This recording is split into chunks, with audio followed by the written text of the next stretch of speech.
Okay, we are going to talk about leadership. Now you can tell from the title, we're going to jazz it up and we're going to talk about transformational leadership. Okay, it's a little bit posh, I get that. And you may be thinking right here at the start, well, hang on, Matt, I'm not a leader. But if you are thinking that, then I would say, with all due respect, of course, you are wrong.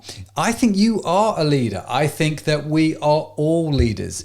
Now, you don't have to be a CEO. You don't have to run your own company, pastor a church, or head up an elite force of crack commandos to be a leader. No. Saying that, I appreciate the irony because I am actually a CEO. I run my own company. I pastor this online church. I head up an elite force, the amazing team that work with me. But you know what? For you, you're going to have a different place to lead. It's not going to look like mine. It's going to look like your place. You don't have to be a certain age. You don't have to be a certain gender or a certain race to be a leader. You are a leader right where you are in life. And the world needs you to step up and lead. No pressure, but we are all depending on you to do just that, to lead. Now, I appreciate that's a bit of a head spinner already. So let's run the intro and let that sink in.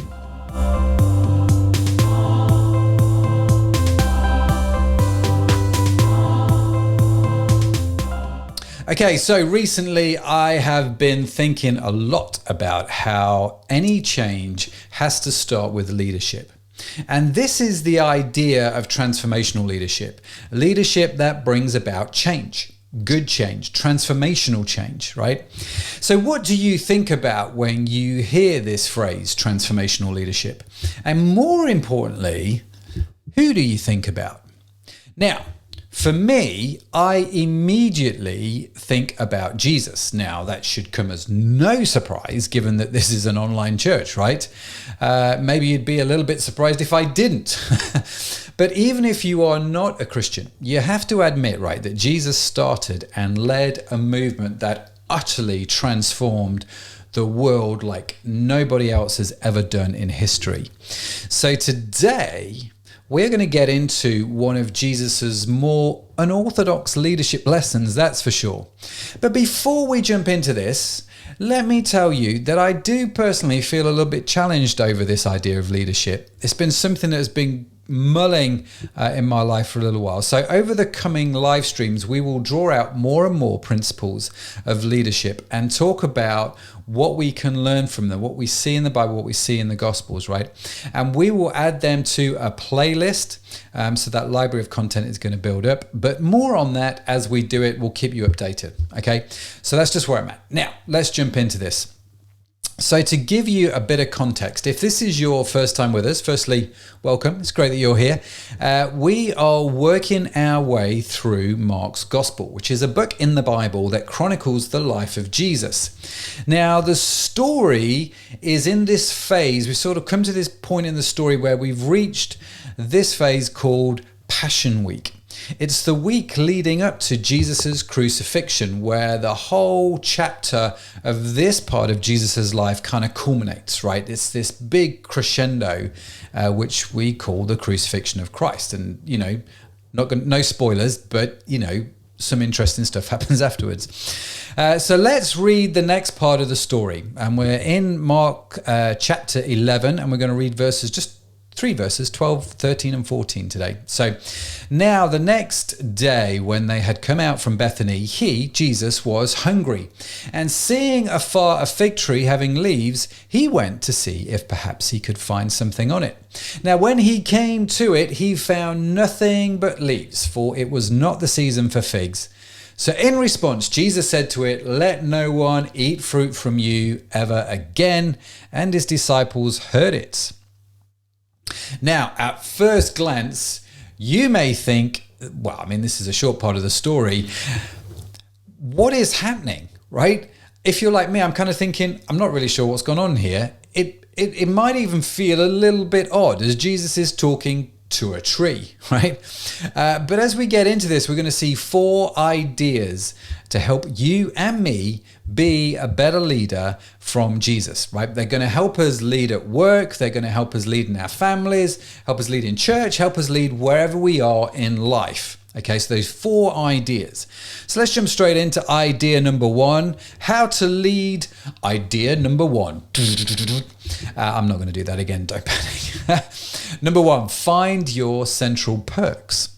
Now, in the TV show Friends, which is still one of the most popular TV shows 25 years later, we would often find our protagonists in the coffee shop called Central Perks. Now here they would be friends, they would debrief, be encouraged, challenge, laugh, cry, and just do life together. And that's what Central Perks is. It's a place where we recharge with people. You could, in fact, if you were so inclined, argue that there were 2 of these places in the TV show Friends. The first being the coffee shop, Central Perks, but the second is, can you guess? Monica's apartment.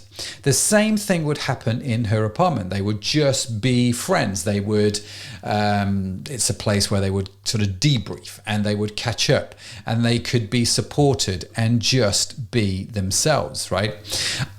I don't see that much in coffee shops these days. If I'm honest, I see people with headphones with their faces stuck in their laptop. So that aside, what has this got to do with our passage? Well, let's read the first part of it. It says that the next day when they had come out from Bethany. Now, Bethany is a really interesting place when you dig into it, when you sort of understand who lived there and what Jesus did there. Quite a fascinating little place in our history. It's a village. Bethany is a village about 2 miles east of Jerusalem. It's in a place called Judea. And it was the hometown of a family that were good friends with Jesus. They were called Mary, Martha, and Lazarus. And in fact, it was in Bethany that Jesus raised Lazarus from the dead earlier in the gospel story.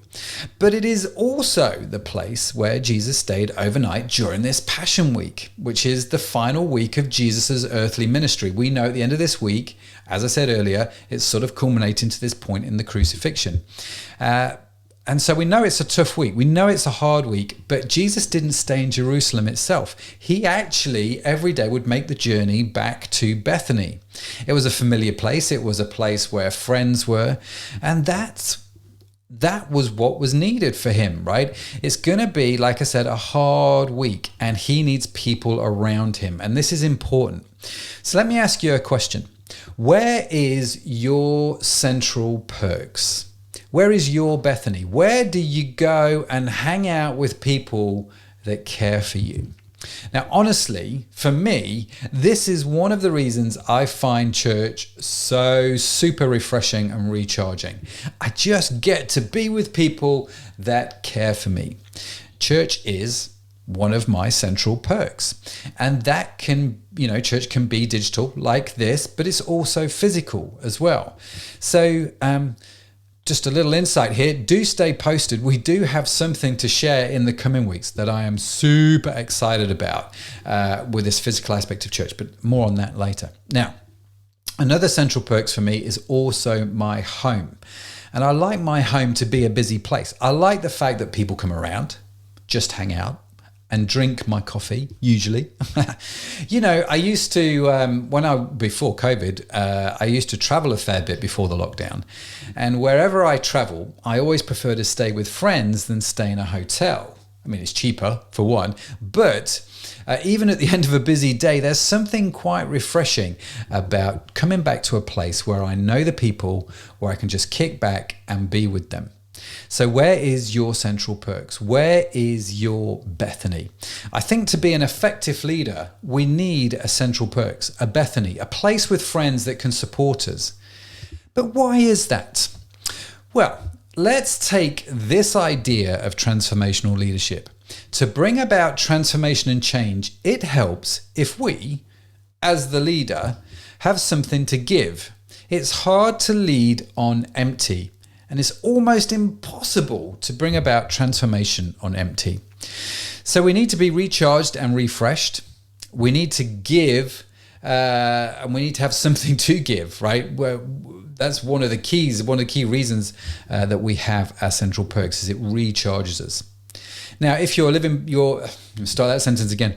If you're living by yourself, I think this idea is especially important because it is easy to go weeks without really engaging with people, as COVID has shown us. So find your central perks wherever you go, even if, like for Jesus in this part of the story, it was just for a short time. It was just for a few nights, a week. Find your central perks. Okay, so that is number one. Idea number two, how to lead. Idea number two. Oh, I said I wouldn't do that. Sorry, my bad. Remember this. It is okay that you are human. Let me say that again. It is okay that you are human. Now, this is an interesting idea for me. One of the understated parts of today's passage, but it is absolutely critical to understanding Jesus and who he is. That's not easy to say. Who he is, that's better, is this, right? Let's read it. So now the next day when they had come out from Bethany, look at this, he was hungry. Now, when you read it, you can just pass this idea by. But Jesus was hungry. I mean, think about that for a moment. You see, a central tenet to the Christian faith is this idea that Jesus was 100% God, but he was also 100% man. And it's this fascinating tension that we hold, the humanity of Christ and the divinity of Christ. And we see that here. We see he was human. We know that because he was hungry, right? It's there. So this leads me, if your brain works like mine, to ask a number of questions. Number one, why does it matter that Jesus was human and divine? Number two, what has this got to do with transformational leadership? So let's deal with the first question, as I think this will help us answer the second, if I'm honest with you. So why does it matter that Jesus was human and divine? So before we start, let me give the usual clause stating that there is no way I can do this question justice in just a couple of minutes. I'm not that good, right? So I'm going to focus on one idea of the humanity of Jesus that I think is going to help us, right? So let's take this understanding that Jesus was the Son of God, or Jesus is the Son of God. I am convinced of that. But I'm also convinced he was not immune to things like splinters. I'm sure, like me, he gets plenty of them. I seem to spend most of my weekend pulling splinters out of my hand. Just saying, right? He would have got plenty as a carpenter. His muscles would have got sore. He knew what it was to be tired. I'm sure that he had to contend with sunburn. And this leads us all into the idea that his life would be lived as a man with all the struggles and all the temptations that we all have. And that's the critical point of his humanity, because there is grace in that, right? So if we think about our own leadership, right, as we lead, we are going to fail. We are going to do stupid things. It's part of what it means to be human. You can't really escape it, right? Leaders are not some kind of breed of super people. We will mess it up, make crazy decisions. We will be selfish. We will say the wrong thing. We're going to offend people. We are going to lose important friendships. We're going to forget important events, right? I've done all of them, but I'm only human. So what has this, question number two, got to do with transformational leadership? Now, the good news is that I don't have to try and be someone or something that I'm not. I don't have to go and get a qualification or some special status in life. No, I just need to serve people, because that's what transformational leadership is all about, right? And the good news is when I do mess up, there is grace there. There is forgiveness there. There is the strength of God to help me lead and guide me. So hopefully tomorrow is more righteous than yesterday, right? God made provision for my humanity by becoming human. It's the most extraordinary truth of Christianity. The Bible, when talking about Jesus, says this in Hebrews chapter 4, verses 15 to 16, says, Jesus is not out of touch with our reality. He has been through weakness and testing, experienced it all but the sin. So let's walk right up to him and get what he is so ready to give. Let's take the mercy and accept the help. That's awesome. I love that translation, the Message translation of that verse. You see, we were never meant to do this without him. We were never meant to do this alone. We fundamentally cannot do this without his mercy and without his help, right? But that's the gospel. That's the good news for you and me today. He extends his mercy and his help. He knows about our humanity. He knows we will mess it up, say the wrong thing, do the wrong thing, and act the wrong way. But incredibly, in spite of my humanity, I can walk right up to him and get what he is so ready to give. It is phenomenal. So let's just do that, right? Let's take the mercy and accept the help that he gives. So this is the second idea that leads to transformational leadership. Okay, so number one, where's your Bethany or your central perks? Number two, we're human, and it's okay because God has made provision for that, and we can accept his help to help us lead. Awesome. Okay, so how to lead idea number 3. Let's jump into this. Research. Now, you know what? I talk all the time about research to those looking to start a business. It's the first step of everything that we teach and bring to people. But it is the one thing that people don't spend the time really doing. And you know what? It's one of the key reasons that businesses fail, in my opinion. Okay.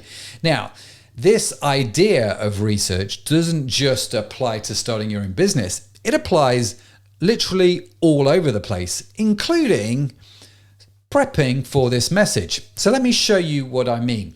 I went to Google and typed in the phrase, "Why did Jesus?" And then Google comes up with some suggestions, right? Starting with the most common search. So what would you think the most common questions are?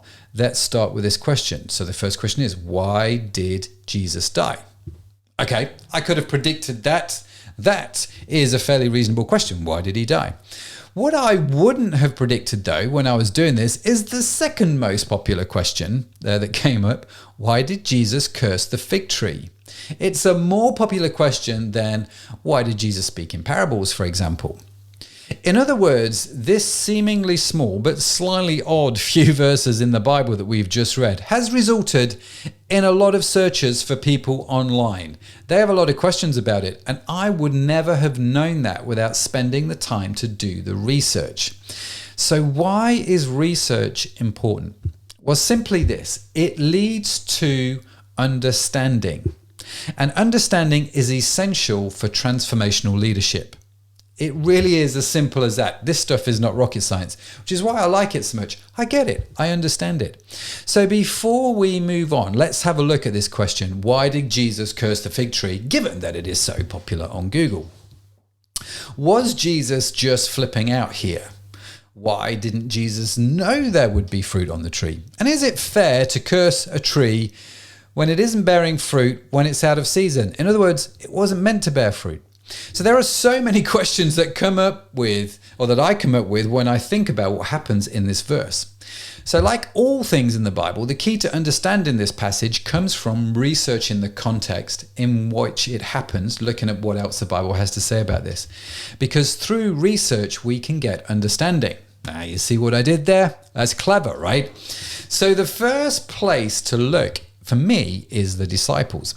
What did they think about this idea of Jesus cursing the fig tree? Well, they understood one key thing that probably 99% of us in the modern West don't know, and that is the importance of the fig tree as it relates to the nation of Israel at the time the scriptures were written.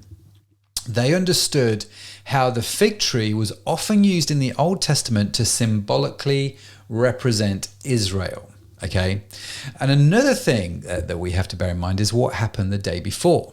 And in some respects, what's going to happen a little bit later, which is what Jack is hopefully going to cover next week. Right? Now, if you didn't see last week's live stream where John Harding talked about the preceding event, which is called the Triumphal Entry, then you can catch up with that online, and I'll put a little link somewhere up here if you're watching on YouTube. Jesus has entered Jerusalem, right? So in a nutshell, this is what happens. Jesus enters Jerusalem with great fanfare and celebration going on. But next week, Jesus will effectively denounce Israel's worship of God. Sorry, I should have given a spoiler alert there.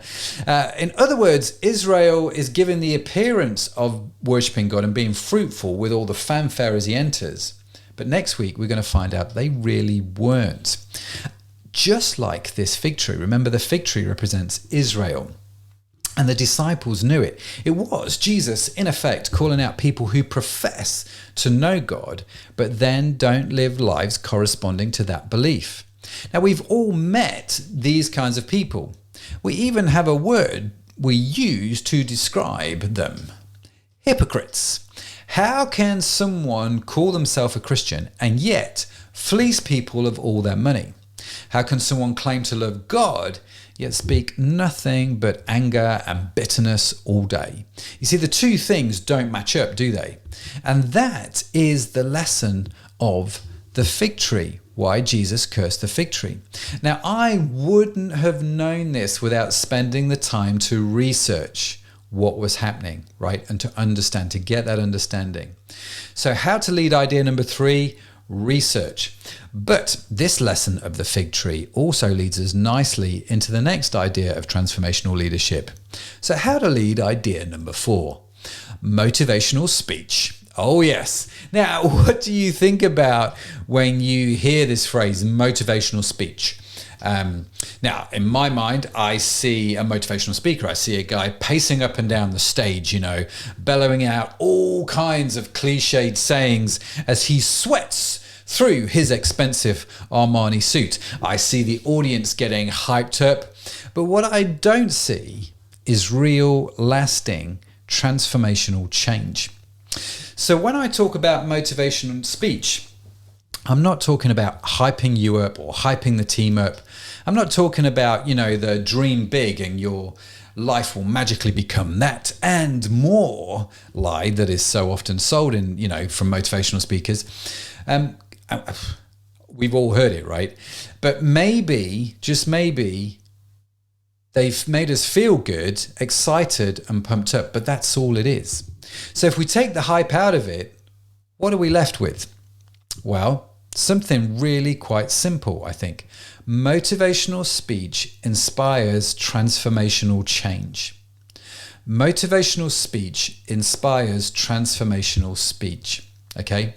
So what really motivates people? Truth.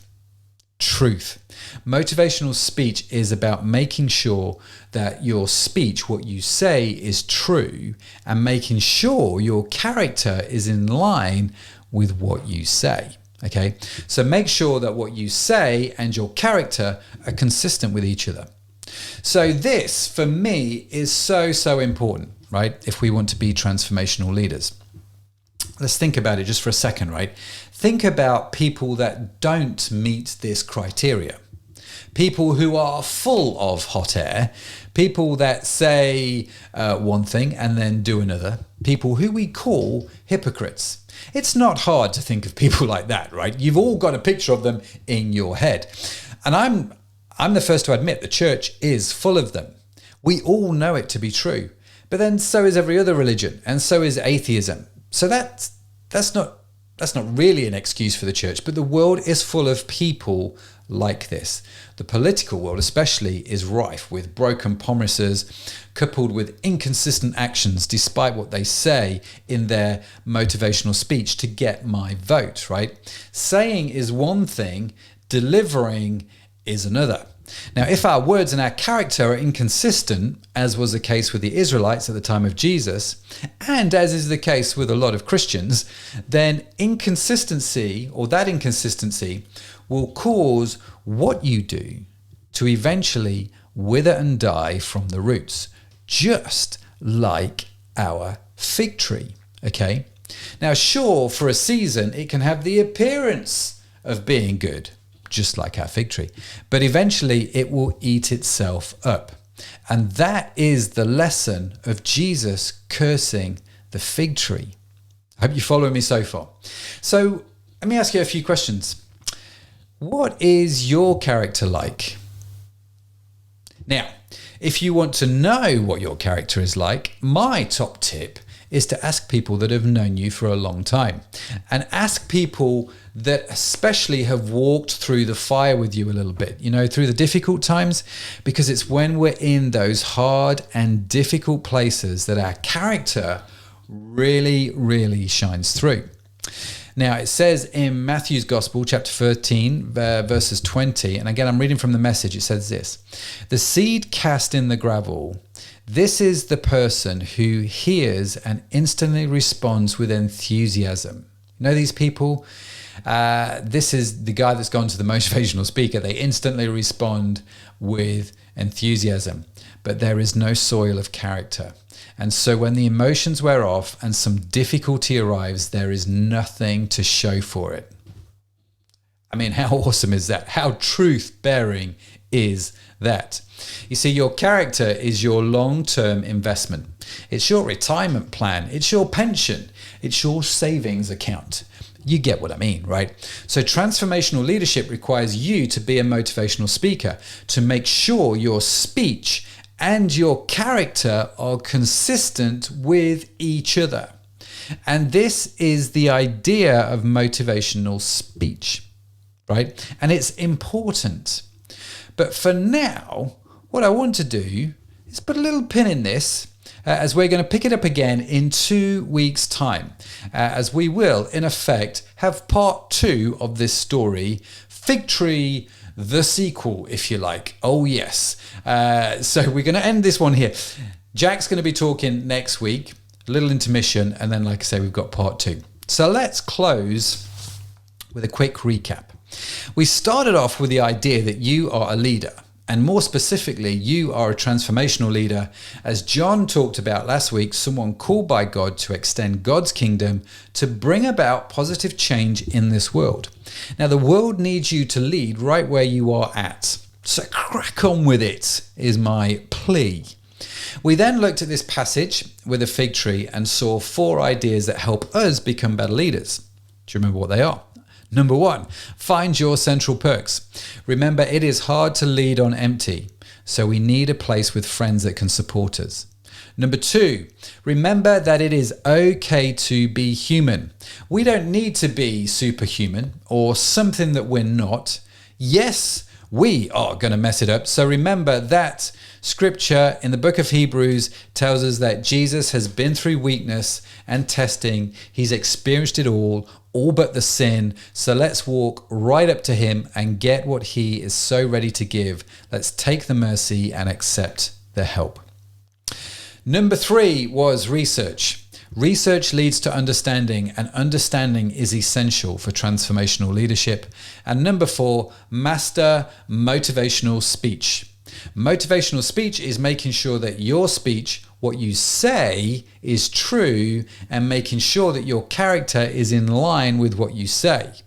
Make sure that what you say and your character are consistent with each other. Hopefully the repetition will make that sink in.